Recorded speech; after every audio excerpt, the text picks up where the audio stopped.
नमस्ते फ्रेंड्स, मैं खुशबू मिश्रा स्वागत करती हूँ अपने चैनल खुशबू मिश्रा ब्लॉग में। कैसे हैं आप सब? मुझे कमेंट में ओम नमः शिवाय ज़रूर लिखिएगा। और आज इस वीडियो में जानेंगे सावन सोमवार के दिन हमें क्या करना चाहिए। सबसे पहला काम है कि हम सूर्योदय से पहले उठें और घर की साफ़ सफाई करने के बाद हमें स्नान कर लेना चाहिए। स्नान करने के बाद हमें साफ़ स्वच्छ वस्त्र पहनना चाहिए।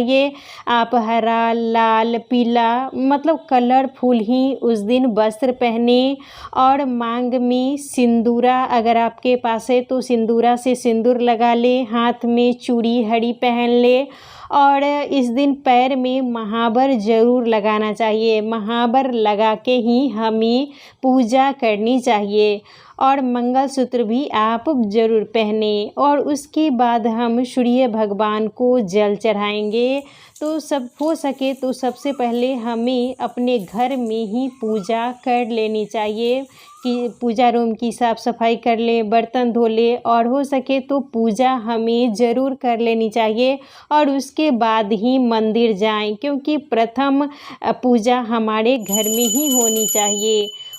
और पूरे सोमवार हमें अपने घर में गंगा जल का छिड़काव ज़रूर करना चाहिए। इससे हमारा घर अच्छा होता है, यानी जो भी नेगेटिविटी होती है ख़त्म होती है।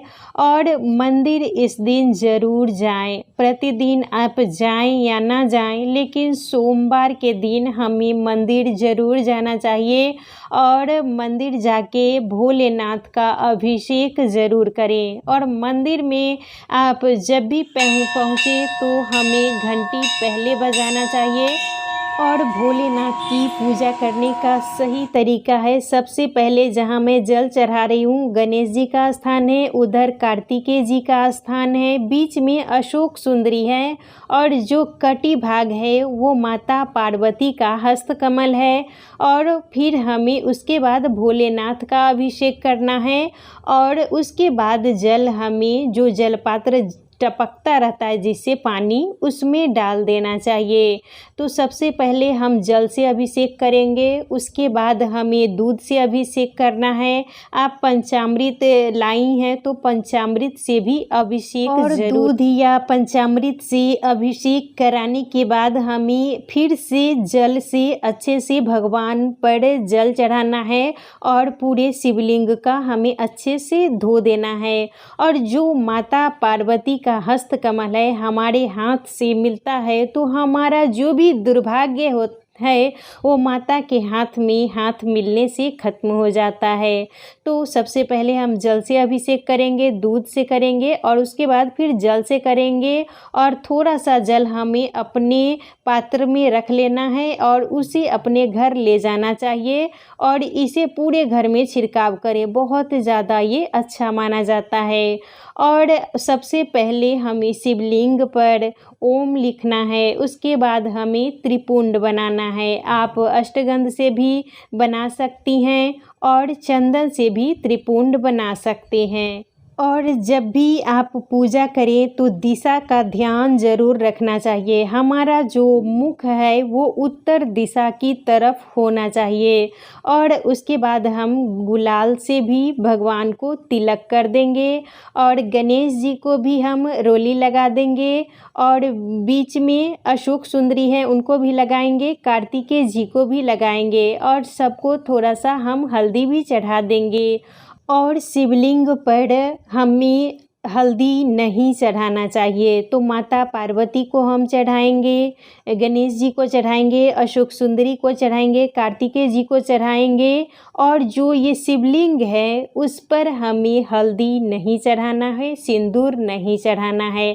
और माता पार्वती को हम हल्दी लगाएंगे, सिंदूर लगा लेंगे और ये फूल है तो हम सब पर अच्छे से फूल चढ़ा देंगे। और इसी तरह विधिवत हमें भोलेनाथ की पूजा करनी चाहिए। पूजा करने का सही नियम यही है। और अब हम माता पार्वती के हस्तकमल पर फूल चढ़ाएंगे। और आप अगर आखरी का फूल का माला चढ़ाना चाहती हैं तो वो भी चढ़ा सकती हैं, या गेंदे के फूल का माला हो वो भी चढ़ा सकती हैं। और कभी भी जब आप दूध से अभिषेक करें या पंचामृत से अभिषेक करें तो तांबे के बर्तन का इस्तेमाल नहीं करना है। इस बात का हमें विशेष ध्यान देना चाहिए। और भोलेनाथ हमारे ऐसे देव हैं, महादेव हैं, जिनकी अगर पूजा हम श्रद्धा से करते हैं तो इनकी कृपा हमारे ऊपर बरसती ही बरसती है। और भगवान को हम वस्त्र स्वरूप कलावा चढ़ाएंगे, जनेऊ चढ़ाएंगे और बेलपत्र जरूर चढ़ाना चाहिए। और बेलपत्र चढ़ाते समय बेलपत्र में हमें टीका लगा देना है। आप चंदन से राम भी लिख सकते हैं या टीका लगा के भी बेलपत्र चढ़ा सकते हैं। अकौन का फूल, जिसे आँख का फूल भी कहा जाता है, वो भी आपको मिले तो वो भी भोलेनाथ को ज़रूर चढ़ाएं। भांग चढ़ाएं, भांग भी भोलेनाथ को ज़रूर चढ़ाना चाहिए। और जो चीज़ हो सके उसी से हमें पूजा ज़रूर करनी चाहिए। और धतूरा का फूल भी आपको मिले तो वो भी चढ़ाएं। ये है समी का पत्र, तो समी का पत्ता और फूल दोनों चढ़ाया जाता है। और धतूरा का बीज भी चढ़ाया जाता है।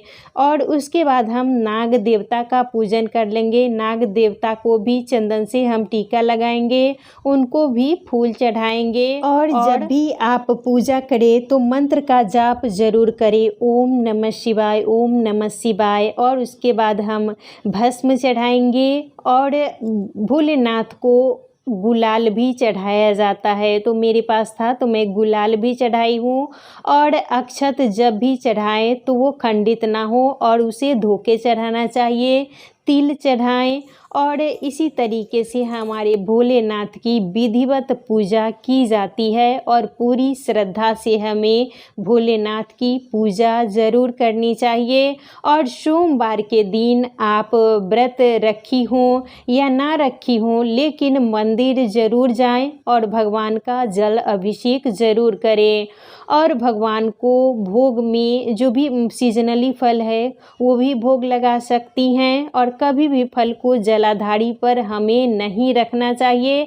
वहाँ पर माता पार्वती का हस्त कमल है तो वहाँ हमें नहीं रखना है, फल को नीचे रखना चाहिए। और आप पूजा में दक्षिणा ज़रूर चढ़ाएं, जितना भी आप सक्षम हैं, 1 रुपये 2 रुपये उतना ज़रूर हमें चढ़ाना चाहिए। और आप दिया ज़रूर ले जाएं। आप तिल का भी दिया जला सकती हैं, घी है आपके पास तो घी का भी दिया जला सकती हैं। और कुंवारी लड़की भी भोलेनाथ की पूजा कर सकती हैं, लेकिन वो सिर्फ माता पार्वती को सिंदूर ना लगाएं, रोली का टीका वो लगा सकती हैं। और जो सुहागिन महिलाएं हैं वो माता पार्वती को सिंदूर का टीका लगा सकती हैं, उनके मांग में सिंदूर लगा सकती हैं। इस बात का विशेष ध्यान देना है।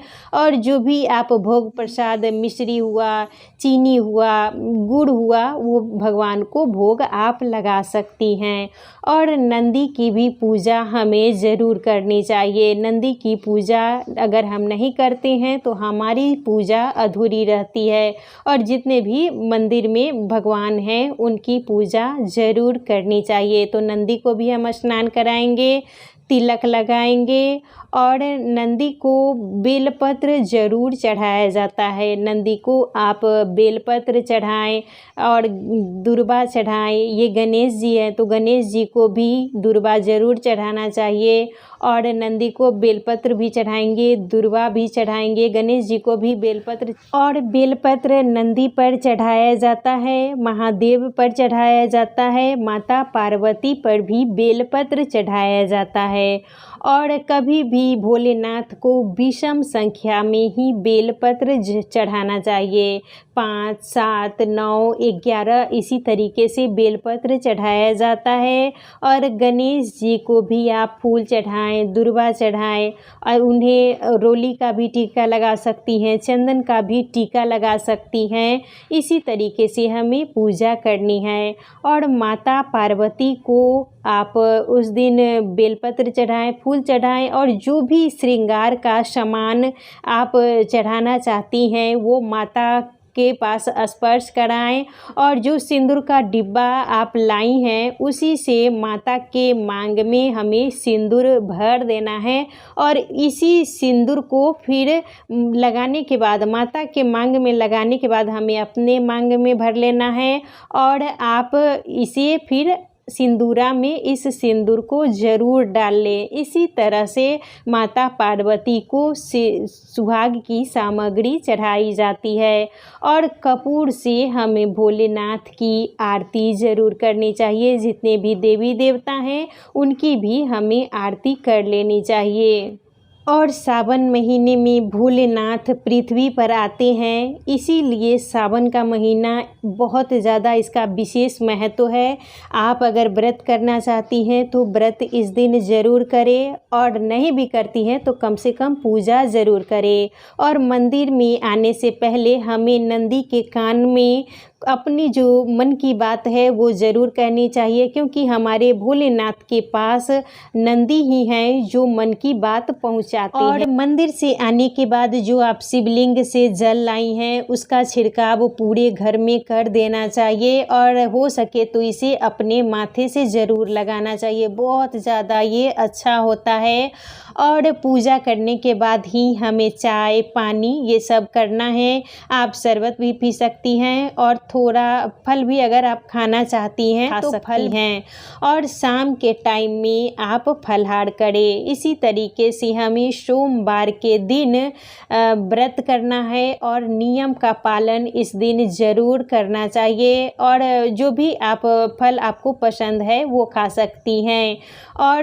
और इसी तरीके से सोमवार का व्रत किया जाता है। और सोमवार के दिन यानी व्रत के दिन तो फिर हमारा फास्ट रहता है और हम कुछ फ्री भी रहते हैं, तो मेहंदी आप पहले भी लगा सकती हैं, नहीं तो व्रत के दिन भी आप मेहंदी लगा सकती हैं। तो चाय वगैरह पी लीजिए, फलाहार जो भी सुबह में करना है करने के बाद हमें मेहंदी ज़रूर लगानी है। टाइम मिले तो आप एक दिन पहले लगा ले, और नहीं तो आप व्रत के दिन भी फलाहार करने के बाद मेहंदी लगा सकती हैं। और मेहंदी सावन के महीने में ज़रूर लगाना चाहिए, बहुत ज़्यादा ये अच्छा माना जाता है। तो आज का वीडियो यहीं तक था, फिर मिलूँगी एक नए वीडियो में। वीडियो अच्छा लगे तो इसे लाइक कीजिएगा, मेरे चैनल को सब्सक्राइब कीजिएगा। फिर मिलूँगी एक नए वीडियो में, तब तक के लिए नमस्कार।